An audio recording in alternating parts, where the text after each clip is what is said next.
want to thank all of you for your participation and coming out tonight. Thank you for being willing to come, even though a Texan was going to be your speaker.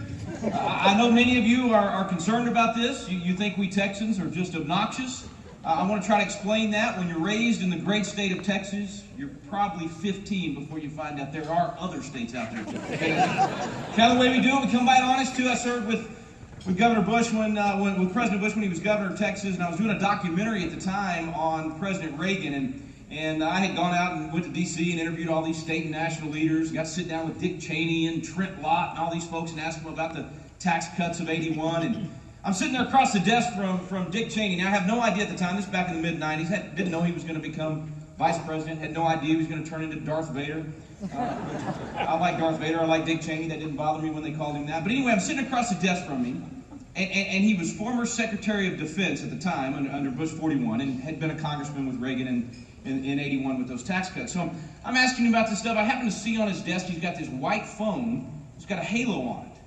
I've never seen one of those. I don't know if any of you pastors have one of these, but I said, Mr. Secretary, what's with the phone? He said, son, that's a direct line to God. He said, you can use it, but you got to pay me back. That thing's $5 a minute. It's expensive, but I made the call. I paid him. I got back to Texas. I'm sitting across the desk from Governor George Bush, interviewing him, and happened to notice he's got the white phone with a halo on it. So I said, Governor, before I leave, could I use your direct line to God? He said, sure, but you got to pay me back. That thing's $500 a minute. I said, Governor, wait. I was just in D.C., man. I was with the Secretary of Defense. I said, man, that's all the states. His is $5 a minute. You're governor of one state telling me it's $500 a minute. He said, boy, you've forgotten where you are. He said, this is Texas. It's God's country. Local call from right here in Austin. I think I said that backwards. It's 5 and 500. Maybe I had too much coffee. Maybe it's the fact that he was into... Anyway, look, here's the deal, all right? As proud as I am to be a Texan, I'm even more proud to be an American. Can we at least agree on that one tonight? All right, even as bad I know we got all these challenges. I know we're concerned. I know some of us feel like sometimes we see the stars and stripes maybe fading a little bit. I know there's concerns about where we are as a nation. But without question, we are still the greatest nation in the history of the world. We have still left a track record of impacting the world in a positive way, financially and for freedom and with benevolence more than anyone in the history of the world. And I would say to you, as we've kind of had this, we had a renewed patriotism for a little while in America after 9/11. We just had the 15th anniversary, and it was kind of one of the positives I saw out of that was that people were willing to stand together and say, hey, red, white, yellow, black, or brown, doesn't matter. We're not hyphenated Americans. We're just Americans. We're standing together saying, I love my country. I know we're under attack. And there was just this great renewed patriotism. But as the shock of that day begins to fade a little bit into history, as the winds of catastrophe appear to die down, I would suggest to you tonight we need more than renewed patriotism. It's time for an informed patriotism. See, it's a patriotism that's not born out of fear because we've been attacked on our own homeland, but a patriotism born out of an understanding of who we are and what we have, what it is that we're really standing for. See, when we wave that flag, we need to know why that flag is worthy of being waved. But we need to understand in a time that we're facing right now why this is such an important time to take a stand. This is no time to take a knee. This is the time to say, what is it that American flag is really all about? And I think people are questioning that today. We've got multiple generations now that have been raised in a system where they haven't been taught what was great about America. They've only been taught the flaws of America. So they're wondering why I would say I'm proud to be an American. What do I mean by that? And see, my wake-up call came about 7 years before 9/11. I was in D.C. for Reagan's last public speech. And here we were in this big ballroom, kind of like this, and they had screens like this going all the way around the room, and they were playing some of his greatest speeches. And on that screen, as we're waiting for President Reagan and Margaret Thatcher to come out and give their speeches, they showed that one. I think it's probably the greatest speech President Reagan ever gave. It's on the 40th anniversary of D-Day, and he's actually standing atop the cliffs at Pointe du Hoc, France. He's standing in that very spot where our Army Rangers, in taking those cliffs, were beginning that process of taking back an entire continent for freedom. And some of you might remember, he's standing there, the monument's right behind him, and they had seated around him about 15 or 20 of these Army Rangers that were still alive at the time. You got to understand, Rudder's Rangers, 225 of these guys, in taking those cliffs, only 90 survived the mission. And here's about 15 or 20 of them, and Reagan begins to recount the horrific, yet heroic events that took place that day. And he starts talking about how, as one would fall, another would take their place. And the camera started kind of panning across these tough old Army Rangers. Every one of them taken back to those days of sacrifice, tears welling up in their eyes. I'm sitting at that dinner, I'm 22, 23 years old. Never really thought about the price of my freedom. Never thought about the value of what I'd been given. I didn't pay for it, somebody else paid for my freedom. And I'm sitting there at that dinner, I'm in my tuxedo, my dad's on my right, and there's this guy sitting next to me. His name was George McCormick. He was a bomber pilot in World War II, great American, great patriot, and we brought him with us from a little town called Athens, Texas. And I happened to look over at Mr. McCormick as Reagan is taking us back to those days of sacrifice. And there's Mr. McCormick in his tuxedo at this big fancy dinner, just tears running down his face as he's remembering his fallen comrades. That was the first time in my life, suddenly it hit me, the personal sacrifice that this man was willing to make for me. I wasn't just reading about it in a book anymore. I wasn't just watching on TV. This guy was willing to go around the world and lay down his life for me. So that 2 generations later, a kid he didn't even know at the time could live as I choose, could worship on Sunday morning as I choose, could raise my children as I choose, so that we could all be here tonight speaking freely and living in freedom. He was willing to die so that we could be free. I went home that night and said, man, I want to be a student of freedom. I want to know how we got it. I want to know how we protect it. How do we preserve it? How do we pass it to the next generation? I started going out and I'd give these speeches and I'd talk about being proud to be an American. And before 9/11, man, if you said, I'm proud to be an American, people didn't cheer like you just did. They'd look at you like you were corny. I mean, they'd look at you like you were old-fashioned. It just wasn't popular anymore. I even had people sometimes come up afterwards and say, this guy comes up to me after one of those speeches and I talk about being proud to be an American. He goes, American?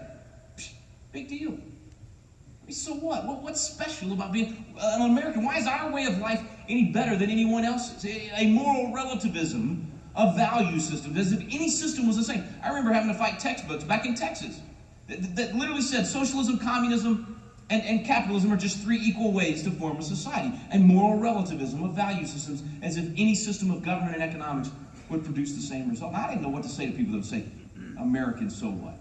I wanted to respond the way I used to in my legislative office when I'd get a particular nasty piece of hate mail. And Dale, you know this, when you're a Christian in politics and you stand for truth, you get a lot of hate mail. A lot of you in this room get a lot of nasty emails.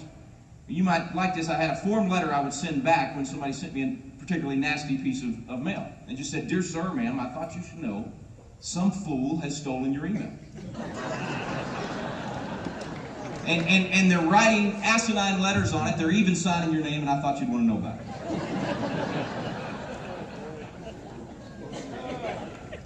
Come to think of it, that might explain why I'm no longer in the legislature. That might have something to do. No, you guys can use that. Now, I didn't send them out. I wanted to. My staff would throw them away and write nice letters. But I didn't know what to say to somebody that would come up to me and say, American, so what? So I finally started asking questions. I said, wait, let me just ask you a question. Why do you think we call the last century the Great American Century? Why is that? It's because America saved the world. Not once or twice, 3 times from the evils of Nazism and communism and despotism. If you need a tangible fact, friends, think about this. We're the only people on the face of the planet in the history of the entire world to hold a technological advantage in war and not use it for conquest, but instead use it to free and liberate people around the world. 1945, we have the bomb, no one else. We could have controlled the entire planet. We could have made every nation our slaves. That's what every group of people, race of people, every nation had ever done in history. You get an advantage in war, you start attacking your neighbors. What do? We took that weapon. We used it to end a war, saving millions of lives as a result of that. People question the ethics of dropping the bomb these days. Friends, if you go back to that time, and on my radio program with David Barton, I get to interview all these great World War II veterans and these guys in their 90s that talk about what they were doing at 18 and 19, 20 years old. And just last summer, I had this guy on who was in part of the team that was building the hospitals on the Pacific Islands there, preparing for 1 million more casualties if we had to invade Japan, and we expected them to have at least 1 million more as well. You talk to anyone that served on Iwo Jima, Saipan, or any of the Pacific Islands, and they'll tell you we saved millions of lives by dropping the bombs, ending that war. And then what did we do? We took our money and we went and rebuilt the nations that had attacked us. Nobody's ever done that. Why would we do that? Because there is something different about being an American. There is something unique about our value system. There's something unique about our belief with regard to freedom. See, we believe something very different about these three things than most nations that have ever lived on this planet, most people that have ever lived on this planet, most nations that have ever existed. See, we understand that the source of freedom is not our neighbor. The source of freedom is not our government. See, if you believe government gives you your freedom, government can take it away. If you believe your neighbor gives you your freedom, your neighbor can take it away. 56 men gathered in that rented room we now call Independence Hall, and they said, we see how the world is designed right now. Everywhere on the planet, power and freedom comes from God, goes to the king, the government, and then they give it to the people only as they see fit. They said, that's wrong, that's backwards. We believe power and freedom comes from God, but it goes directly to the people. And then we, the people, we create government for the purpose of securing the freedom that God gave us.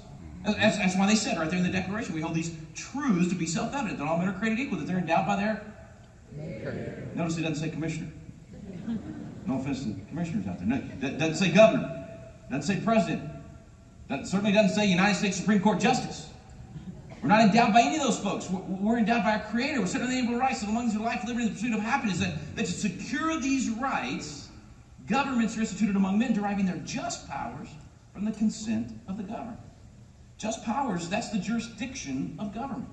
So we, the people, design the jurisdiction. And if government gets outside that jurisdictional boundary that we've drawn for them, they are no longer a just power. They are violating the agreement that they made with the people. And so those 56 guys, they signed the Declaration of Independence, setting up this new government, saying power and freedom comes from God, goes to you, and then you give it to government only as you see fit. You loan it, I should say, to the government. That changed the world with that formula. See, you don't become a powerful or a free or a wealthy nation by accident. There's a cause producing that effect. There's a formula. There's a secret sauce. And if you change the formula or radically transform the formula, as this president has done over the last almost 8 years, you get a very different result. So if you want to have the result of freedom and liberty and prosperity, then you've got to have a formula that produces that. And that's what we've been blessed to have here in America, is that formula that said God to the people and then to government. About 50 years ago, we sort of made a conscious decision here in America. We said, we like the idea of telling government what it can do. But man, having God in this thing, that's just restricting. I mean, I don't like the idea of God being the source of my freedom. I want to be the end-all, be-all of all things. I want to be the source, and I don't want anybody telling me I can't do something, because that's not true liberty. That's not true freedom if there's any restrictions at all. And so we said, we're just going to change the formula a little bit. We're just going to tweak it just a tiny bit. We're going to make sure the people are still in charge. You still tell government what to do. We're just going to take God out of this thing. So we started pushing God out of the equation, little by little. Began in 1962 with Ingle v. Vitale, no more voluntary prayer in schools. The next year, Abington v. Shemp, Murray v. Collette, no more Bible in our schools. Then we said no prayer football games, no 10 Commandments on the wall in a school. Stone v. Graham said if the 10 Commandments was actually on a wall in a school, he said the kids might see them. If they see them, the Supreme Court said, they might read them. And if they read them, they might study them. And if they study them, they might obey them. Kill, don't steal. Kind of sounds like a pretty good thing to be teaching. But we changed two major things in our education system. We said no more right and wrong, no more moral absolutes. We want moral relativism for all. See, it would be offensive if I stood up and said to the classroom that there's actually a right and wrong. If a child, now we train folks, if a child asks you a moral question, you can't even answer it because you're taking a position on right or wrong. So we said, do whatever feels good. You do what's right in your eyes, I'll do what's right in my eyes. And, oh, by the way, the second thing we changed, we said, hey, that kid sitting next to you there, they're just an accident. They're just a pile of atoms. They're just randomly gathered protoplasm. So if you rape them, they're not a child of God you're raping. You murder them, they're not a child of God. They're just an accident. They were shocked. A student can walk into a classroom, take out a gun, murder a classmate. We changed the formula. We got a very different result. Paducah, Pearl, Jonesboro, Littleton, the list goes on and on. We don't even read about it anymore. It happens about every 3 months now in America. We love blaming the guns, right? It's all the guns' fault. Folks, I can put my 1911 6-hour 45 caliber fastback right here on the ground. We could all stand around it and chant the rest of the night. It ain't going to jump up and shoot anybody. Because the gun is not the problem, right? Guns don't kill people. No, it's Chuck Norris kills people's the other half of that. You were close. You were close. No, look, you get it. It's not the gun is not the problem. It's the heart of man. Jefferson got this. The founders understood this. When Jefferson said, "Can the liberties of a nation be thought secure when we remove their only firm basis, a conviction in the minds of the people that these liberties are the gift of God, that they're not to be violated, but with his wrath indeed I tremble for my country when I reflect that God is just, and his justice cannot sleep forever." What's Jefferson saying? He's saying, if you ever get God out of the equation, if you ever lose the idea that our freedom comes from God, this system of freedom will not work. We'll lose all that liberty. So by tweaking the formula and pushing God out of the equation, we've lost our freedom. See, we thought we'd still be in charge and tell the government what to do, but what's happened? The whole thing is flipped. And now not only does the government tell the people what to do, we have a federal government so far outside of its jurisdiction that it's telling the states what to do, and actually it's one branch of the federal government. Do you realize, let's just be practical here, that right now, 330 million people are governed by 5 unelected, unaccountable lawyers in Washington, D.C. That's the system we live under right now. The Constitution does not govern America. The Courtstitution governs America. We have a Courtstitution that has replaced the actual language of our Constitution, because these folks have gotten together in their black robes and they've stood around their little kettle and they've thrown a phrase in here and a phrase in there, and we don't even know what the law is from week to week. In fact, we have to wait to see what Justice Kennedy had for breakfast before we know how he's going to feel that day to decide what the law is going to be in America. That is not what the Founding Fathers designed. That is not what they gave us. But we tweaked the formula, and now we've got a very different result. You know, I think having God in that equation is not just something that David Barton or Rick Green came up with. George Washington told us, he said, of all the habits and dispositions that lead to political prosperity, religion and morality are indispensable supports. So it's just like that analogy of the pillars and the roof. Those indispensable supports are what hold the nation in place. And you know why? Because you can't have liberty if you don't have morality. Think about why government has to grow so much in our lives and in our nation. Because, see, as we lose our morality, as we push religion to the side, which is what teaches us morality, as we lose our morality, government has to step in and keep us from killing each other, raping each other, stealing from each other, taking advantage of each other. So as God and moral values shrink, government has to grow. That's why the socialists are the same ones that have been pushing God out of the equation. Same people that sue and want God out of the equation are the same ones that want to expand government. Rabbi Daniel Lapin puts it this way. He says, you're either going to have an Abraham society or a Nimrod society. You're either going to have God and the church at the epicenter of the community and be strong, or you're going to have government at the epicenter of the community and it'll be the end-all be-all to everyone and lead to absolute tyranny. Well, we've got a choice.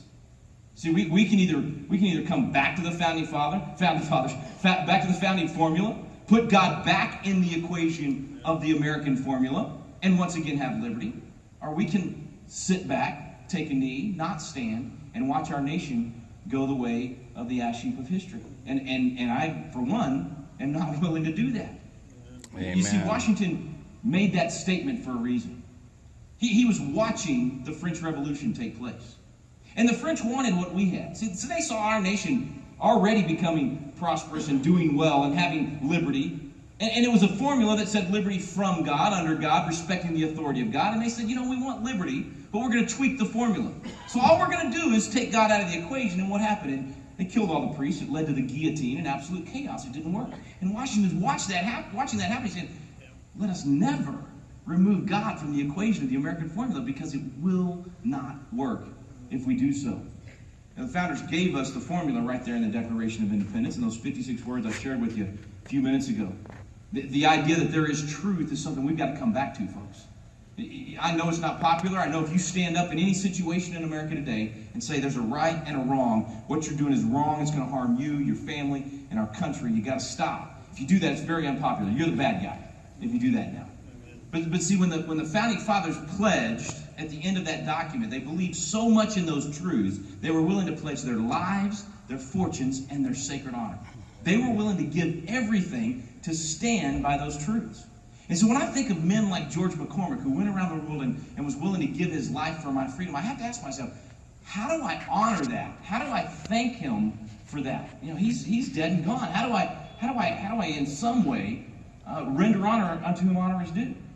And I was just thinking about it. I was looking it up while we were sitting there, and it's Lincoln's words from the Gettysburg Address. I think it kind of sums it up. He says that we highly resolve that these dead shall not have died in vain, but that this nation shall under God have a new birth of freedom, and that the government of the people, by the people, for the people shall not perish from the earth. Right before that, he said, think about, here's what we need to do. We need to take an increased devotion to the cause for which they gave the last full measure of devotion.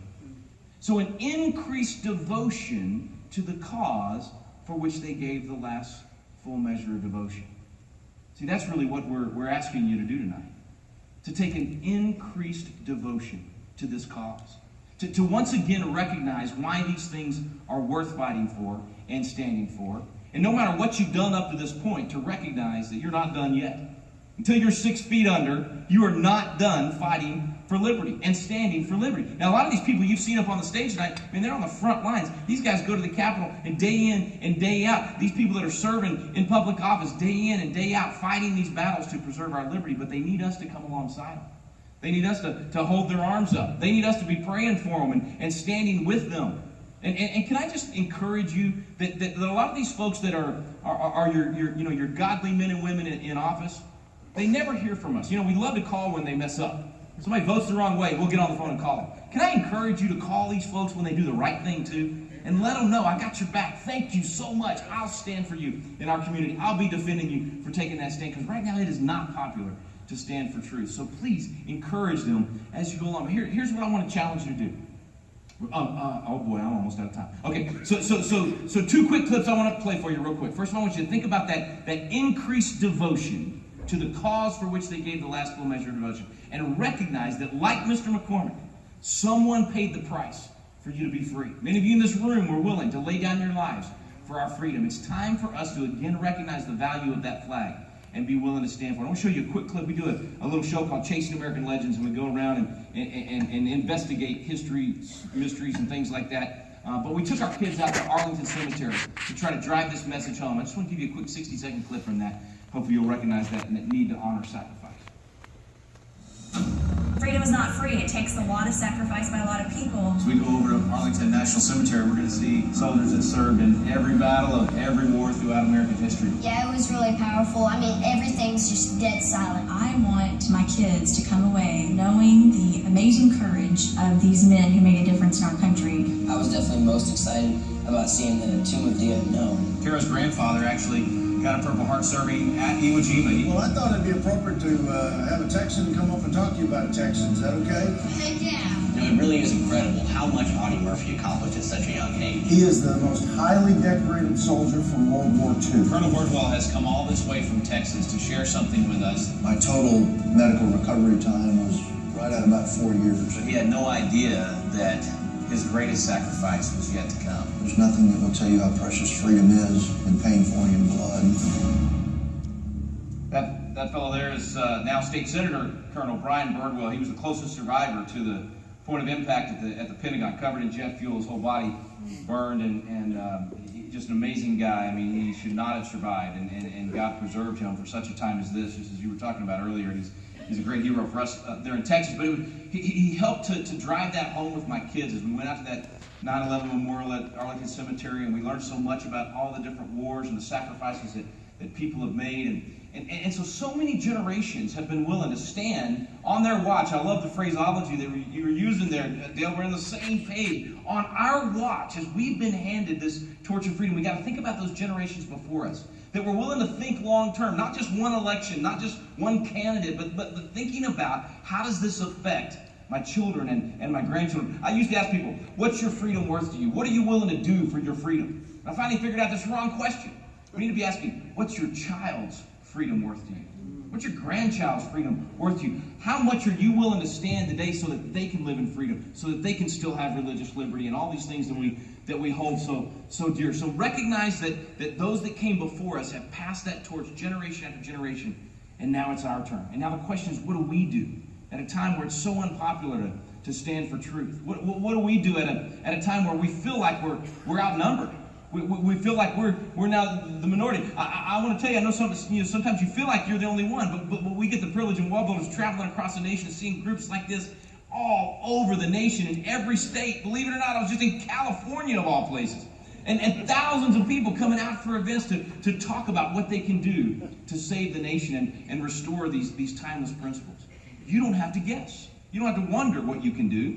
Tonight, you're being handed the tools. You've got an organization that's on the front line saying, hey, come alongside us. We know exactly what the battle plan is. We know what needs to be done to save freedom here in our state and our nation. Come alongside us and be a part of it. What a blessing that is, to not have to start from scratch. So my take-home message for us is two things. Number one, to live the freedom that others were willing to die for. How do you honor those who came before you? You have an increased devotion. And you say their sacrifice is not going to be in vain. It's like that last line in the movie, not last line, but close to the last line in Saving Private Ryan, when that kid gets saved and Captain Miller, Tom Hanks' character, has the whole movie been after this young Private Ryan, trying to get him out and get him home because all his brothers have already been killed and he's the last surviving son. And Captain Miller's whole team has been killed in the process. One by one throughout the movie, they're sacrificing their life for this young 18-year-old Private Ryan. They finally find him, they're about to get him out, and Captain Miller gets killed. And he's sitting there, he's been shot, and he's on the bridge, and he's about to die. And he grabs this 18-year-old kid, he pulls him in close. And with his last breath, he said two words, not just to Private Ryan, but to every one of us tonight. He said, earn this. And that scene morphed from that 18-year-old Private Ryan to 50, 60 years later. He'd gone back, he's standing over the grave of Captain Miller. He said, tell me I'm a good man, tell me I've lived a good life. Tell me I've lived a life worthy of the sacrifice that you made for me. Earn this. So many ways that we can do that today. Obviously, as Dale was talking about, voting and being involved in the process, not checking out of the process because we don't like the characters on the stage, or we don't like the where the battle is, or what our party is doing, or whatever, all these excuses that we use. Duty is ours, results are God's, folks. I don't care how bleak it looks. I don't care what you see right now in front of you at this moment. Our duty does not change. We've got a responsibility to honor those who died for that flag and died for our ability to be in this freedom. We've got a responsibility and expectation to live it. And not just to live it, but to pass it to the next generation. Invest in these young people. Make sure they get it.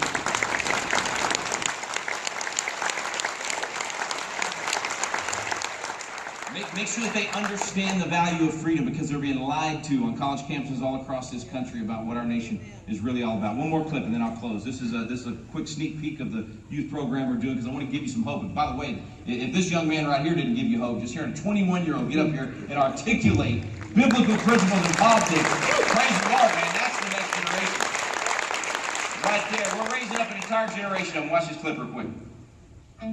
Without question, the busiest part of our year is the week of Patriot Academy. Welcome, Patriot Academy! The purpose of Patriot Academy is to awaken a generation. We teach them how to make a difference in the world around them. The goal is to learn the process that's used to make laws. This is Cameron's first year. I feel like I didn't have enough time. You're gonna be nervous. If she doesn't lay out the bill, she'll start beating herself up. They get to do everything that a real legislator would do. Hey, are y'all for or against term limits? He's flipping votes against a bill that I'm fighting for. I was just counting up votes, and it does not look good. Ronald Reagan once said that freedom is never more than one generation away from extinction. Those veterans literally passing that torch was incredibly powerful. The banquet is a thing that I look forward to all year. We want to make it a night that they won't forget. Generations before us paid the price, whatever price necessary, to defend the fire of liberty.